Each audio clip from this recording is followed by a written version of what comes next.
Everyone loves a good conspiracy story. Lies, deceit, and corruption always make for an exciting but often tragic tale. The plot thickens for author Peter Janney when he discovered that his own father was involved in the CIA mission to kill Mary Pinchot Meyer, JFK's lover. He'll share with us his version of what really happened to our commander-in-chief and how racial tensions during a turbulent decade left an African-American man to take the fall.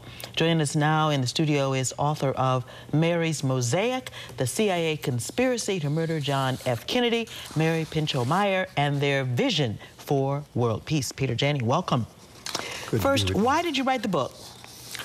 Well, Karen, this was a story that impacted my life at a fairly early age, when I was approximately 17 years old. And I grew up in Washington, D.C. My father was a high echelon official in the agency, in CIA.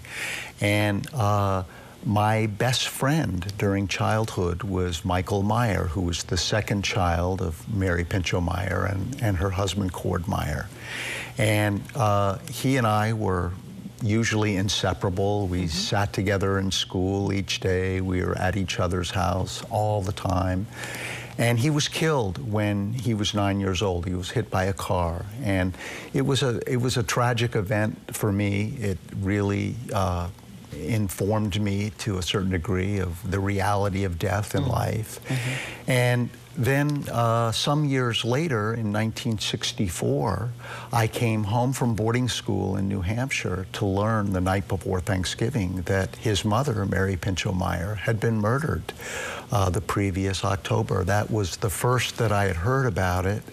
And her death really affected me profoundly. What was Mary Pinchot Meyer's relationship with the president? Well, the public didn't find out about that until the National Enquirer broke a story in March of 1976. And for the first time, we learned that Mary Meyer had been carrying on a very lengthy affair with the president during the last 3 years of his life. And it was at that point for me where I really started to get even more concerned and perplexed. I was already... How old were you at the time she was killed? At the time she was killed, I was 17. Okay. Right. So you said your father was in the CIA, Mary Meyer was killed, and you started asking questions. Tell us a bit more about the connection that your father had to the case.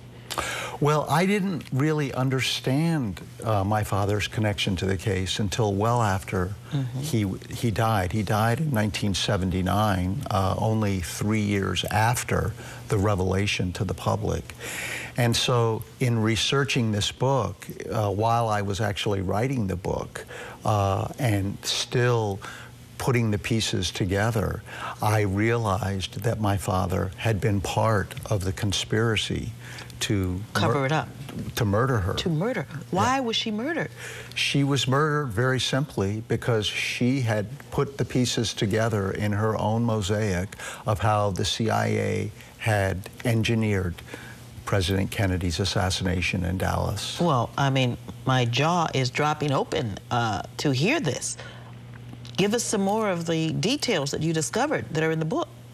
Well, there are a lot of details. It's an immensely researched book with close to 1,000 footnotes in it, but also immensely readable for anyone who, wants to read a good mystery or detective story that actually turns out to be true. It's easy. It's very easy to follow. Now, what do you hope that exposing the conspiracy is going to accomplish at this point?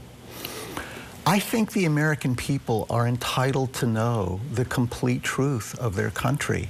And it's really unfortunate as we come into the 50th anniversary next year of President Kennedy's assassination that our government has not been forthcoming in the way that it should to allow us to know this truth. And if we can't understand the real truth of our country, I think as a country we're doomed. We're doomed to making the same mistakes over and over again, which we see abundantly almost every day. Now, the Kerner Commission did an extensive study of this, found that there was no conspiracy, but yet you're suggesting in your book that it was. Which version are we supposed to leave with?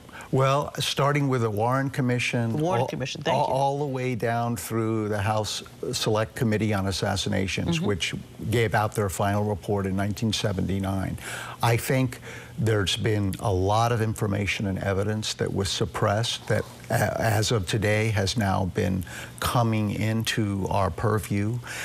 We know, for instance, that there were 3 separate casket deliveries at the Bethesda morgue on the night of the assassination. The first one taking place at 6:35 in the evening, 20 minutes before the official motorcade from Andrews Air Force Base arriving at the Bethesda morgue, allegedly carrying President Kennedy's casket, which was empty because his body was already in the morgue undergoing post-cranial surgery to take out evidence that any of the shots came from the front, and making sure that the evidence was planted in such a way that all of the shots could be documented as coming from behind. Now, we only have about a minute left, but I have to ask you that there was an African-American laborer named Ray Crump that was arrested and accused of the murder. And tell us how racial tensions very quickly entered into this case.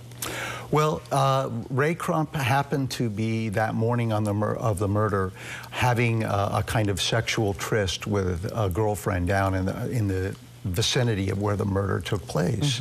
And about 40 minutes after the murder, he was discovered by a policeman sort of wandering around, a little sort of dazed about how to get out of the area.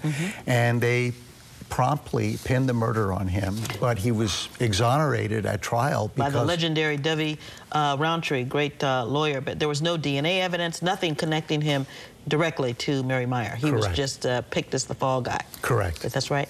Well, you know, it's just a fascinating book, and I'm sure history buffs all over will want to pick it up and hear some of these facts that have heretofore been not revealed. Thanks, Peter, for joining us today. Thank you. Everybody, for having me. You can learn more about the books we have featured on our program by logging on to our page at WCVB.com. Thanks so much for watching, everybody. Have a great rest of your day.